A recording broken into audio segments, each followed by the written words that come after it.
안녕하세요. 김종업의 경제부동산입니다. 구독, 좋아요 부탁드립니다. 부동산 흐름이 심상치 않습니다. 사려는 사람이 줄을 섰던 것과 달리 호가를 내려도 사람이 나타나지 않는 곳들이 늘어나고 있습니다. 7년 폭등장에 비례하여 4년 폭락장이 올 것이라는 주장이 점점 무게가 실립니다. 정부가 집값을 잡을 의지만 있다면 흐름상 추락이 뻔합니다. 그렇다면 지금 무주택으로 있자니 불안하거나 팔리지 않는 부동산을 가지고 있어서 하락장에 갈아탈 수 없는 부동산을 보유한 분들은 어떻게 해야 할까요? 자, 이것이 정답입니다. 그동안에 하늘 높이 치솟기만 했잖아요. 이렇게. 지금은 이제 여기 아스팔트를 뚫어버렸네요. 자, 밑으로 이제 추락할 일만 남았네요. 여러분들 집값 대폭락 징검다리 상황을 꼭 만드세요. 자기 상황, 그러니까 너무 하락만 기다리거나 너무 뭐 이런 것만 따질 게 아니라 내 상황을 만들어 놔야죠. 자, 지금 만약 이런 아파트를 가지고 있는 사람들은 하락장 와도 못 벌어요. 차라리 돈 없는, 이게 집이 없는 사람만 못 해요. 잘 들으세요. 비아파트, 즉 아파트가 아닌 걸 가지고 있는 사람들, 요즘에는 좀 뛰기도 했는데 빨리 던지세요. 나홀로 아파트, 자, 세대수가 적은 아파트들은요 하락장에 안 팔립니다. 그래서 정말로 잡아야 할 곳들로 못 갈아타요. 못난이 부동산, 즉 여러분들이 판단하기에 내 것은 좋지 않은 거야, 뭐 꼭 싸다고 해서만 나쁜 게 아니거든요. 전반적으로 봤을 때 입지라든가 상품이라든가 이런 것들이 안 좋은 거, 이거는 매도하세요. 꼭 오늘 매도하라는 건 아니겠지만 더 추락하기 전에 매도하시고, 일시적인 조정장에 올 겨울이 됐든 가을이 됐든 좀 이렇게 약간 거품이 거치면 징검다리 형태로 갈아타세요. 즉 황금성이 높은 소형 저가 아파트로 갈아타시라고요. 빌라도 이쪽으로 갈아타시고, 오피스텔도 갈아타시고, 나홀로 아파트들도 좀 약간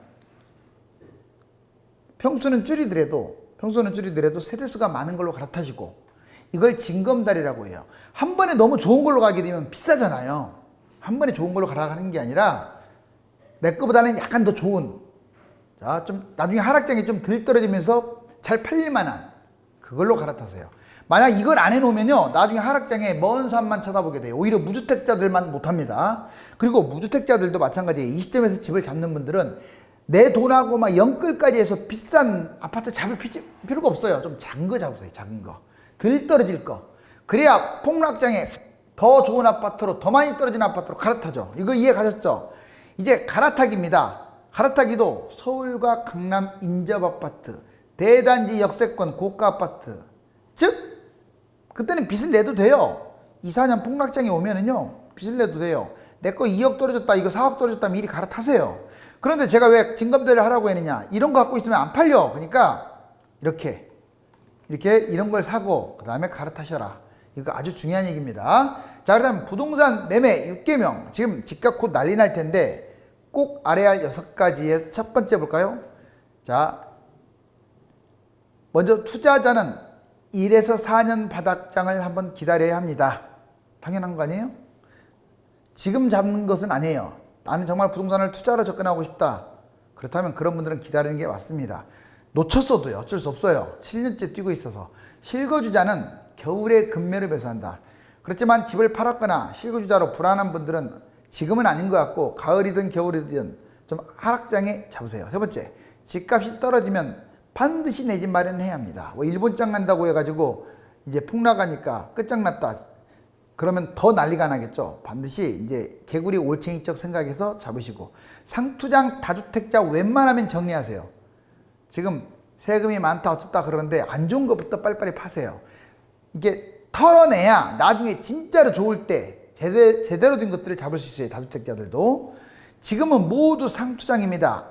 안 오르면 팔고 대기하라. 뭔 말이냐, 상대적으로 내 것이 안 올랐다, 아파트이고 정상적인데 안 올랐다, 그것도 수도권인데, 그럼 좀 기다리세요. 어쩔 수 없어요 그것은. 근데 뭐 그 지역이 전반 좀 안 올라가는 유형이 있어요. 뭐 아파트가 아니다든가, 아파트라도 뭐 나홀로라든가, 뭐 용적률이 지나치게 뭐 높거나 뭐 이런 것들 던져버리세요.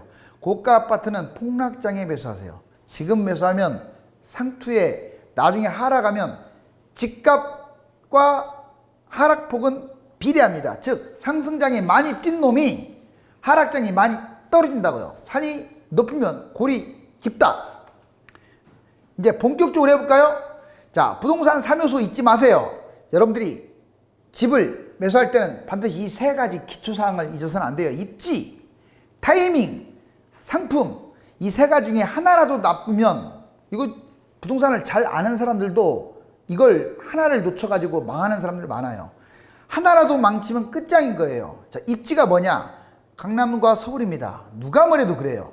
강남, 서울의 또 인접지역 차선으로 강남, 서울, 이번에는 전철이 좀 빨리 가는 곳, 직주 근접이면서 인구가 많이 모여있는 경기도 지역, 10분 이내의 역세권, 그리고 미래 호재나 어떤 입지적인 그 입지가 올라갈 만한 곳, 대략 이 6가지로 추릴 수가 있어요. 자, 이 번호 1번, 2번이 가장 더 중요하겠죠. 아무튼 이거 기억하시고, 두 번째, 타이밍. 부동산 대세 하락장, 무조건 타이밍은 많이 빠질 때 잡아야 돼요. 지금은 더 올라가도 타이밍이 아주 안 좋다고 봐야 돼요. 집값이 폭락한 바닥장, 바닥이 어딘지는 몰라도 많이 빠지면 그게 바닥 근처잖아요. 그러면 이게 좋은 겁니다. 일시적 조정장 급매. 나는 정말 언제가 바닥인지 모르겠다. 그러면 올겨울 같은 경우 뭐 보나마나 작년에도 그랬고 재작년에도 그랬기 때문에 올해도 가을 겨울에 빠질 가능성이 크니까 그때 조정장이라고 해요. 일시적 조정장에 급매를 잡으세요. 상승폭이 적은 곳. 지금 잡더라도 지나치게 많이 치고 올라가는 건 잡으면 안 돼요. 상승폭이 적다고 해서 신축 빌라를 잡는다든가 오피스텔을 잡는다든가 나홀로 아파트 이런 건 망하는 겁니다. 나중에 안 팔려요. 호가가 실거래가보다 낮거나 엇비슷한 거. 자, 호가가 실거래가보다 낮고 엇비슷한 걸 잡으시라고. 지금은 다 호가가 높아요. 자, 특히 광진구 같은 경우도 보면 지금 9억밖에 안 가는 게 뭐 11억에 나와 있어요. 자, 그건 거품입니다. 상품도 중요시. 자, 경쟁력이 높은 대단지를 골라야겠죠. 당연히. 황금성이 높은 아파트, 즉 잘 팔리는 아파트. 대단지가 잘 팔리겠죠. 거품이 적은 아파트. 그리고 호재가 많은 거. 미래 호재가. 그리고 폭락 후에 폭등해가지고 신고가를 찍을 아파트. 지금 너무 많이 빠졌어. 그러면 다음에 많이 올라가. 자, 특히 상승장 전고점에 대해서 많이 빠진 것들이 더 많이 뛰는 거예요. 즉 3억 하락한 건 3억 회복하고 3억 더 올라가요. 5억 하락한 것은 5억 회복하고 5억 더 올라가고 10억 하락한 것은 10억 회복하고 10억이 더 올라간다고요. 1억 하락한 것은 겨우 1억 회복하고 1억밖에 안 가요. 더. 왜? 그게 다 과학적 법칙인 거예요. 그런데 나는 강남이라든가 입지 좋은 거 골랐고 타이밍도 기가 막히게 잡는데 상품을 오피스텔을 잡았어. 망하는 거야 그건. 자, 상품 대단지로 잡으라고 하잖아요.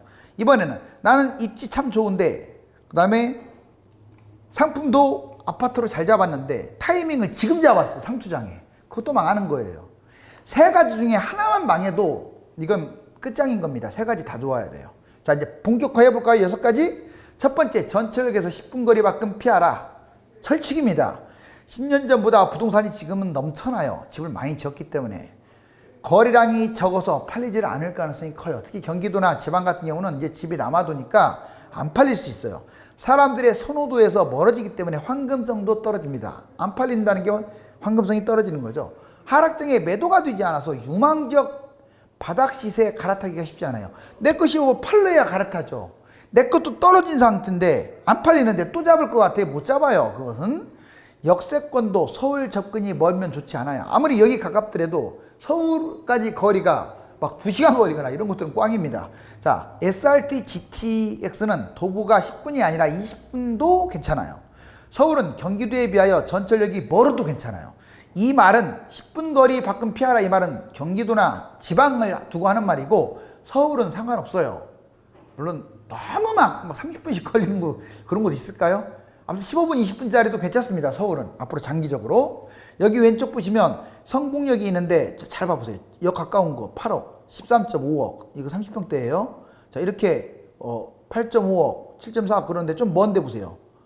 6억, 6.3억, 6.5억 확 떨어지죠. 가격이. 뭐 9.97억 이건 좀 새 거라서 그래요. 그 다음에 이쪽도 보면 7억, 6.65억인데 뒤로 갈수록 점점 낮아지고 있죠.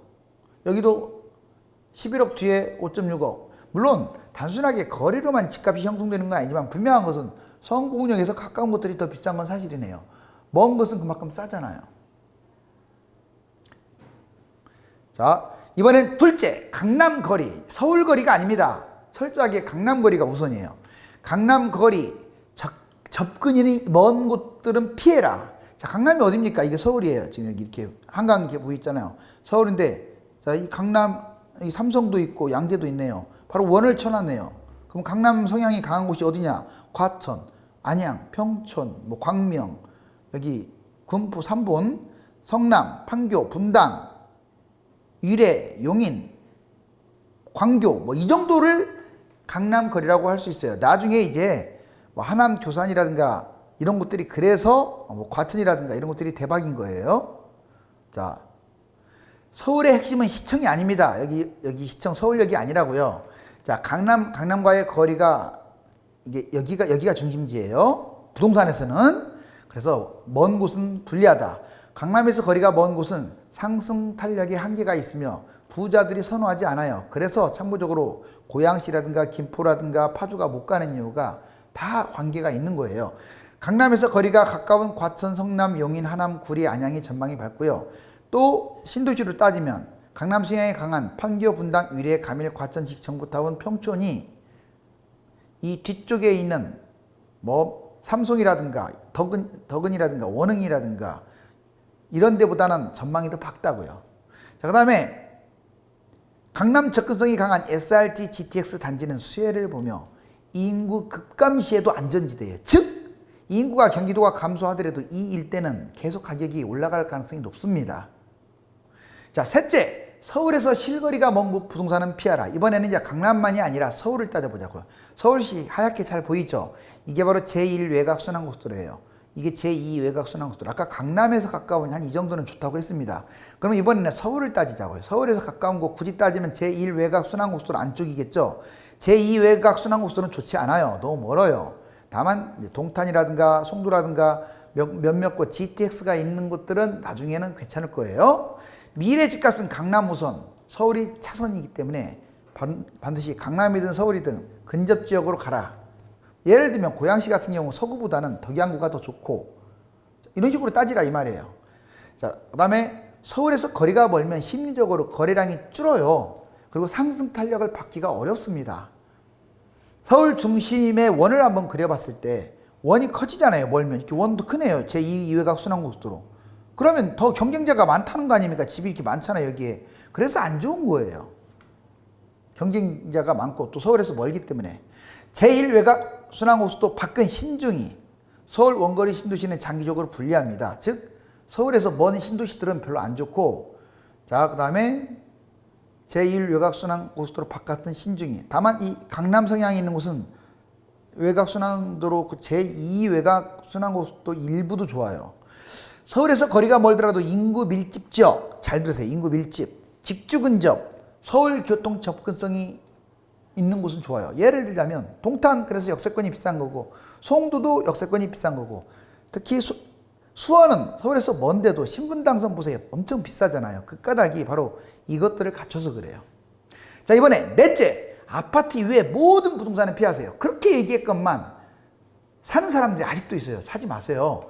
초역세권, 직주 근접, 미래 호재, 핵심 상권일지라도 이런 좋은 점을 다 갖췄더라도 비아파트, 즉 아파트가 아닌 것은 피하세요. 자, 잡아서는 안 될 부동산 다시 8가지 정리합니다. 1등이 기획부동산 토지예요. 땅 잡지 마세요. 기획부동산. 2등이 누구냐? 지역주택조합이에요. 그런 거 잡으면 큰일 납니다. 자, 세 번째 안 좋은 게 상가입니다. 상가는 이제 옛날 상가 생각하지 마세요. 이제 잡지도 보지도 마세요. 특히 테마형 상가. 네 번째 빌라. 재건축, 재개발에 해당되는 빌라 위에 모든 빌라는 안 좋습니다. 자, 다섯 번째 호텔 등 특수상품. 이거 팔리지도 않고요. 나중에 문제 생겨요. 6위 오피스텔, 주거용이 등 사무용이 등 꽝입니다. 7위 도시형 생활주택. 자, 도생이라고 하는데 이거 잡게 되면 월세 조금 받으려다가 끝장나는 거예요. 자, 8위 나홀로 아파트. 아무리 돈이 궁하더라도요, 안 잡았으면 안 잡았지 그냥 좀 기다리세요. 이런 거 잡을 바에는 8가지 매수하는 것보다 차라리 제가 그렇잖아요. 무주택이 나아요. 왜? 무주택자들은 언젠가는 다가올 하락장에 잡으면 돼. 근데 이런 걸 갖고 있는 사람은 팔고 잡아야 하니까 엄청나게 힘들어요. 팔리지도 않는데. 여기 보시면 왜 아파트 왜 이것들이 나쁘냐? 황금성이 떨어지고 투자성이 없어요. 물량도 넘쳐나고요. 가난을 벗어나지 못합니다. 가난 대물림이라고 생각하세요. 기회비용을 놓칩니다. 안정성도 없어요. 자, 이번에 5번째. 300세대 미만 나홀로 단지는 피하세요. 아파트라 할지라도 300세대 미만 나홀로. 300세대 미만의 나홀로 부동산은 가격 상승폭도 적지만 팔리지도 않아. 오피스텔, 도시형 생활주택, 빌라, 단독, 다가구가 왜 잘 안 팔리는 줄 아세요? 상가까지? 세대수가 적으니까 그런 거예요. 세대수. 그래서 손님들이 별로 안 오니까 안 팔리는 거예요. 나홀로 부동산은 아파트 포함입니다. 노후화될수록 재건축 기대감이 줄어서 상승폭도 적어요. 이게 연계성이 있어가지고 조금 이렇게 재건축이 되려면 세대수가 있어야 하잖아. 그래서 나홀로 아파트도 안 좋은 이유가 바로 노후화될수록 안 좋은 거예요. 왜? 재건축, 지금은 막 뛴 곳들이 있어요. 왜? 아파트가 다 뛰니까. 그런 거 잡으면 안 됩니다. 싸다고 해서. 500세대는 돼야 돼요. 갈아타고자 하는 부동산의 가격이 너무 올랐으면 황금성 징검다리를 활용하세요. 즉, 내 것이 바로 이런 것들 안 좋은 거다. 그러면 가만히 있을까요? 던지세요. 파세요. 팔고 징검다리 형태로 아까 제가 얘기했잖아요. 한 중간 정도 하는 나중에 잘 팔릴 만한 거, 비싸지도 않으면서 그것으로 갈아타세요. 나는 뭐 빌라 갖고 있는데 왜 당신이 팔라 말라 이런 댓글이 있는데 그러면 굳이 제 거 방송 보지 마세요. 그냥 집에 가서 주무시면 되지. 자, 계속 빌라에서 사세요. 그러면 사시면 되지 뭐 악플까지 답니까? 제가 이런 좋은 팁을 주는데, 자, 나홀로 아파트나 비아파트는 당장 하락장 황금성이 있는 것으로 갈아타라. 지금 말씀드리잖아요. 지금 안 갈아타면 지금은 아직은 상승장이라고 볼 수 있으니까 나중에 팔리지를 않습니다. 송파동 가락 3익 맨션 31평 1588년 입주 936세대 상당히 좋은 거네요. 대단지 잡아봐요. 2013년에 5억 5천짜리가 얼마까지 뛰었냐면 13.5억이에요 지금. 벌써 좋은 건 뛰잖아요. 그런데 자, 송파동 현대 33평 1597년 243세대, 그래도 세대수가 아주 망한 세대는 아닌데도 불구하고 5억 2천짜리 그래도 뛰었네요. 8.2억. 자, 가격이 비슷했는데 게임이 안 되죠. 이렇게 벌어집니다. 자, 이번에 6째 끝으로 집값이 폭등한 상투 부동산을 피하라. 이건 중요해요. 자, 어느 분이 그래요. 빌라는 대신에 덜 떨어지잖아요. 강남 아파트 20억짜리는 좋은 아파트는 많이 떨어지잖아요. 맞습니다. 딩동댕이에요. 하락장만 놓고 본다면 빌라가 나아요. 그런데 문제가 하락장을 보고 집을 매수하는 사람은 없잖아요. 언젠가 또 올라가잖아. 우상향 하니까. 그 우상향, 10년이 걸리든 어쨌든 우상향을 했을 때 빌라는 못 가. 근데 강남 아파트 20억짜리는 3, 4억으로 빠졌다고 하더라도 다음에 30억 넘어가요. 이해 가셨죠? 다만 이제 제가 하고자 하는 말은 이제 많이 올랐기 때문에 12년 동안 계속 올라가지 않습니다. 내년이 됐든 언제가 됐든 반드시 와요. 먼저 하락이 먼저 온다고요. 그래서 지금 하고자 하는 6번째 중요해요. 그러니까 똘똘한 아파트 지금 위험합니다. 똘똘한 아파트는 지금 잡으면 안 돼요. 진짜 잡고 싶어도 올겨울에 잡거나 아니면 기다려보세요. 자, 집값 폭등한 상투 부동산은 피하라. 잘 보세요. 부동산은 상투장이 가장 위험하며 하락장에는 강남권 고가 아파트가 폭락한다. 여기 써 있잖아요. 비싼 놈일수록 안 좋아요. 그건 강남이든 강북이든 경기도든 투자자이든 실거주자이든 2020년 현재와 같은 상투장은 피하는 것이 좋아요. 고가 아파트를 빚내서 잡는다. 있을 수 없는 일입니다. 분명히 말했어요. 비싼 가격과 하락폭은 비례합니다. 오히려 더 떨어져요. 자, 가격만 더 떨어지는 게 아니라 비율도 더 떨어진다고요. 상승장에는 거래가 없고 10에서 20% 시세가 높은 호가 매물을 잡아야 하므로 더 안 좋아요. 6년간 두세 배 오른 아파트를 매수하면 소폭 올라요. 이제 올라가면 결국은 하락장에 폭락할 확률이 높습니다. 물론 10년 지나면 또 대폭등하니까 엄청나게 벌죠. 그건 그때 문제잖아. 그래서 한 번에 비싼 거 잡지 마시라고. 가격이 많이 오른 부동산일수록 하락폭이 큽니다. 여러분들 주식 폭락장에 누가 제일 많이 떨어져요? 주가하고 비례해서 삼성전자가 제일 폭락하잖아요. 부동산도 똑같아요. 이거 강남 호재가 많으니까 안 떨어질 거야. 천만에 만만의 말씀. 경기도 쪽도 호재 때문에 많이 뛴 곳들 있죠. 뭐 GTX가 들어서고 해갖고 많이 뛴 곳들. 걔들이 폭락장에 망하는 거예요. 자, 여기 보자고. 개포동 개포주공 7단지 2007년에 13억 8천이었던 게 2013년에 7억 5천. 얘는 왜 폭락을 했냐? 많이 뛰었기 때문에 이렇게 폭락한 거예요. 반토막 났네. 그런데 여기 밑에 보세요.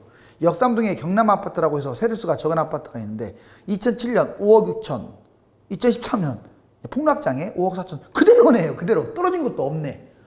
얘하고 비교해 보면 해보세요. 바짝 붙었네. 그러면 이때 이렇게 생각을 했어야지. 경남 아파트 갖고 있는 사람은 재빨리 뭐 5억이라도 던져버리고 이거 잡았어야 돼요. 이거. 제 말 뭐 말인지 이해가죠? 자, 여기서 하고자 하는 말은 비싼 아파트가 이렇게 많이 떨어지고 안 비싼 아파트는 덜 떨어지니까 자, 지금 상투장에는 비싼 걸 잡지 마라. 그렇다고 이런 걸 잡으라는 얘기는 아니고 자, 이번에 잡으면 평생 고생하는 부동산 6가지를 정리해보자고. 전철에서 10분 이상 거리, 다만 서울은 예외. 두 번째, 서울에서 실거리가 먼 부동산. 세 번째, 강남이 중요하다고 그랬죠. 강남 거리가 먼 곳. 그 다음에 네 번째, 아파트 외의 모든 부동산 안 좋습니다. 300세대 미만의 나홀로 아파트. 그 다음에 집값이 지나치게 오른 부동산, 상투장에 매수하는 거. 지금 강남을 잡는다? 있을 수 없는 얘기죠. 최소한 겨울이든 좀 조정장에 잡으세요. 잡으면 평생 고생하는 부동산이었습니다. 자, 부동산 매매에서 꼭 알아야 할 5개명 팁으로 알려드릴게요. 집값과 모든 재화는 100% 오르면 하락합니다. 떨어지면 올라가요. 이건 진리예요. 안 떨어진다고 생각하지 마세요. 안 올라간다고 생각하지 마세요. 많이 오른 곳은 많이 떨어지고 많이 떨어지면 많이 올라간다. 이건 진리예요. 수요가 넘치거나 인구가 감소, 경쟁 아파트가 많아지면 회복이 어려워요. 즉 아까 말했던 서울에서 거리가 멀거나 지방이거나 이제 인구도 줄잖아요. 경쟁력이 떨어진 아파트 또는 부동산을 보유하면 끝장입니다. 상투장에 갭 투자나 빛을 내어 투자를 하면 하우스푸어 위험이 높아요. 이자 갚는이라고 볼 못 본다 이거예요. 이미 폭등하여 오르면 자, 이미 많이 폭등했잖아요. 7년째 오르면 소폭 오르고 떨어지면 폭락하는 장이니까 조금 지금은 피하세요. 정말 잡더라도 일시적 조정장, 즉 많이 뛰었더라도 좀 1억이라도 2억이라도 빠진 걸 잡으시라고요. 자, 여기 보시면 탐욕이 어떤 결과를 초래하느냐, 멀쩡한 곳에 지옥불로 떨어지는 그러한 위험성이 있습니다. 부동산 체감이 지역마다 다르겠지만 강남권과 한강권 등 고가 아파트는 이미 매도 호가로 버티게 하는 실정이며 머지않아 작년과 재작년 겨울처럼 대추락장이 펼쳐질 것입니다. 그때를 골라서 금매를 잡거나 흐름상 대세 하락이 지속된다면 바닥에 잡아야 하겠습니다. 부동산으로 재미를 못 보신 분들이나 소액 투자자들도 유료 상담을 받는 것이 좋겠죠. 네이버와 다음 1000만 명 부동산의 꿈 카페에 들어가서 전화번호를 보고 문의하시기 바랍니다. 감사합니다.